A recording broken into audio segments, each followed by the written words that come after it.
Saya tanyakan dulu, masih konsisten mau masuk surga Firdaus? Yakin? Bagaimana kalau kita tawarkan cara masuk yang paling tinggi? Mau? Masuk surga Firdaus itu ada dua cara. Cara standar di surah Al-Mu'minun ayat 1 sampai dengan ayat 11. Standar itu. Jaga sholat, kalau ada waktu zakat dititipkan berzakat, jangan berbuat zina, berkata-kata yang sopan, yang baik, bertindak yang bagus, jauhi lagha, itu standar. Ada tingkat paling tinggi. Mau? Masuk surganya itu disambut oleh semua malaikat di setiap pintu surga. Dimulai masuknya dari surga Aden. Dan sebelum masuk saat hisab itu dipakaikan mahkota dulu. Bahkan di alam kubur jasadnya dijaga, gak hancur. Kalau benar cara amalannya, di alam kuburnya dijaga. Ini kita yakin ya, awas ya, awas, karena kita kan yakin. Ini kan ayat dan hadis. Halo, ini apa? Ayat dan iman kita dipertaruhkan. Kalau nggak yakin berarti imannya dipertaruhkan. Ini bukan Adi Hidayat yang bicara. Saya bicara dengan Quran. Bicara dengan apa? Quran. Awas ya. Amalannya satu, terjaga di dunia, terhormat di alam kubur, dimuliakan ketika kembali kepada Allah.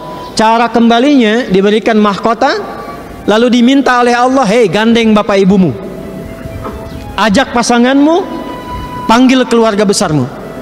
Lalu Allah perintahkan semua malaikat berbaris di pintu surga menyambut keluarga ini. Dan malaikat memberikan sambutan kepada mereka dengan mengatakan, salamun alaikum bima sabartum fa ni'ma uqbad dar. Siapa mereka ini? Tulis ayatnya dulu. Quran surah ke-13 Ar-Ra'd ayat 23 sampai 24. Jannatu adni yadkhulunaha. Ada orang-orang hamba-hamba Allah yang akan masuk surga dimulai dari surga Aden. Wa man salaha min abaihim. Orang-orang ini adalah orang-orang soleh tuh yang tadi disebutkan, yang oleh Allah diminta menggandeng dulu bapak ibunya yang soleh. Ini ternyata bapak ibunya pun soleh. Diperintahkan oleh Allah, jangan masuk surga dulu, cari bapak ibumu, gandeng dulu. Allahu akbar, Pak Ibu. Wa azwajihim, cari pasanganmu, gandeng dulu. Ini ternyata Bu, kalau suaminya soleh itu bisa gandeng ibu. Kalau isinya solihah, gandeng suaminya. Wa dzurriyyatihim, cari dulu keluargamu yang beriman, yang soleh, cari semua. Jadi ternyata ada satu anggota keluarga yang jadi syafaat untuk semua keluarganya.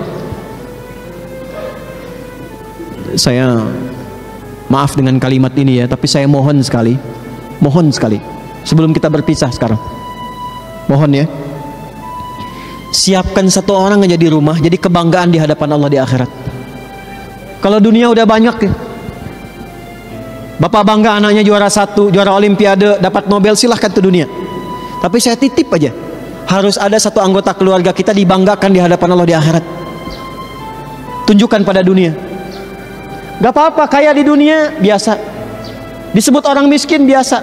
Tapi kembali ke akhirat kita punya kebanggaan. Siapa orang-orang ini? Orang-orang ini ternyata ahli Al-Quran. Ahli apa? Ahli Al-Quran. Dari mana taunya? Tafsirnya di surat Fatir surah 35 ayat 33. Quran surah 13 ayat 23 dibuka dengan kalimat jannatu adnin yadkhulunaha. Quran surah 35 ayat 33 dibuka dengan kalimat yang sama, jannatu adnin yadkhulunaha yuhallawna fiha min asawir. Ada orang-orang masuk surga lewat surga Aden, nggak boleh masuk surga oleh Allah kecuali pakai jubah kehormatan dulu, pakai gelang-gelang emas, pakai mahkota kehormatan. Siapa orang ini? Ayat 32-nya ternyata ahli Al-Quran. Thumma awrasnal kitab alladzina astafaina min ibadina. Kemudian kami wariskan Al-Quran kepada hamba-hamba pilihan kami. Ketika dipilih oleh Allah, dia konsisten sampai meninggal menjaga Qurannya. Di akhirat dia menjadi syafaat untuk keluarganya. Dan sebelum masuk surga, kata Allah, Allah perintahkan kepada semua malaikat, wal malaikatu yadkhuluna alaihim min kulli bab. Dan malaikat keluar menyambut di setiap pintu surga. mengucapkan selamat kepada keluarga besar ini. Salamun alaikum bima sabartum fa ni'ma uqbad dar. Selamat kata Allah, sampaikan pada malaikat, malaikat ucapkan selamat. Kata para malaikat, selamat, Anda sabar. Saat di dunia sabar mengamalkan satu amalan ini. Silahkan nikmati surga yang telah disiapkan, tempat terindah yang belum pernah dijamah. Siapa orang ini? Golongan pertamanya ahli Al-Quran. Teman-teman, untuk menjadi ahli Al-Quran caranya 3. Ingat, ahli Quran itu bukan yang hafal 30 juz, salah. Bukan yang hafal juz 30, salah. Ahli Quran itu ada 3. Dan semuanya mencintai Quran. Semuanya mencintai apa? Quran. Satu, ahli Quran itu ada yang senang ngaji, belajar dan membaca Quran. Tapi dasarnya cinta Quran. Saya pengen pulang sebagai ahli Quran, saya belum bisa ngaji, datang ke Pusdai, masuk kelas belajar Quran, konsisten sampai meninggal, ahli Quran.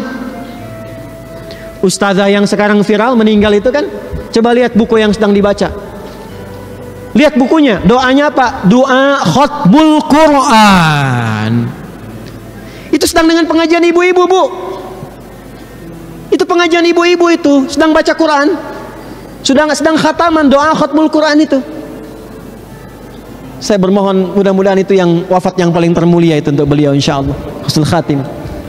Di Bikers nih, kalau saran saya, ya, sekarang siapkan ngaji, sepekan ngaji. Datang belajar nggak apa-apa, jangan malu. Untuk kebaikan itu jangan malu. Malu itu kalau maksiat, sombong malu, riya malu, jumawa itu malu, diajak korupsi malu, diajak ngaji jangan malu. Nggak apa-apa sekelas sama anak TK sama anak SD, nggak apa-apa. Ya, pulang-pulang ngajang naik motor kan, sambil ngaji sambil hafalan. Ya, ada viral kisah, tahu Muaz? Muaz itu di Mesir, bapaknya biker, cuman motornya nggak sebagus Anda itu, motor biasa. Apa bahasa Rusianya tuh, butut ya, itu. Ya, orang menyebutnya motor butut. Tapi apa? Dia jadikan itu sebagai kendaraan surga, road to jannah. Anaknya pengen minta menghafal Quran, matanya buta kata orang. Tapi saya selalu mengistilahkan ditutup dari maksiat, sehingga ringan hisabnya. Guru yang mengajarkannya 20 kilo kurang lebih jaraknya. Maka apa yang terjadi? Bapaknya modifikasi motornya supaya mudah digunakan, lalu berangkat ke tempat menghafal, konsisten diantarkan bolak-balik. Setiap pulang bapaknya nulis lagi ayat, disimpan di dashboardnya. Ini kisah nyata teman-teman, kisah nyata. Di anaknya kalau pulang surat apa, nanti diantarkan, bapaknya nulis lagi, disimpan di dashboard. Di perjalanan diperdengarkan anak baca, bapak lihat ke depan, lihat ayat, lihat ke depan, lihat ayat. Singkatnya, tibalah waktu itu. Selesai hafalan, anaknya hafal Quran, bapak yang mengantar nggak hafal. Anaknya yang divonis buta hafal. Hafal Qurannya, tajwidnya, makhrajnya sempurna seperti syekhnya. Viral kisahnya di dunia Arab. Datang reporter, kemudian datang ke situ mewawancara. Ditanya, perhatikan kalimatnya. Ya Mu'adz, kalau engkau diperkenankan untuk memohon dan permohonan itu terkabul saat ini, kira-kira kamu mau minta apa? Kalau saya diminta bermohon dan permohonan itu akan dikabulkan, perhatikan, maka saya akan memohon kepada Allah saat saya akan menghadap sendirian di hadapan Allah. Nggak ada ayah lagi yang mengantar, nggak ada guru saya yang melindungi, hanya saya dengan Allah mempertanggungjawabkan semua perilaku saya saat hidup di dunia. Maka saya akan berkata, ya Rabb, ya Allah, saya telah berusaha menghafal Quran ini dalam keadaan mata saya buta sampai saya menghadapmu saat ini. Kalaupun saya memiliki banyak dosa sampai dengan hari ini, mohon ya Allah, dengan Quran yang telah saya hafalkan ini, ringankan siksa saya di neraka kalaupun saya harus mendapatinya. Anak kecil, belum dihisab, belum balik, mata buta, menghafal Quran, menjadi ahli Quran, hanya untuk menyiapkan bekal kembali kepada Allah dan minta diringankan siksanya. Siapa kita? Antum yang motornya saya lihat bagus-bagus tuh, luar biasa, bangga, jaketnya, pakaiannya, macam-macamnya. Itu dunia, teman. Anda kalau pulang dari sini wafat, apa yang Anda bawa menghadap Allah Subhanahu wa taala?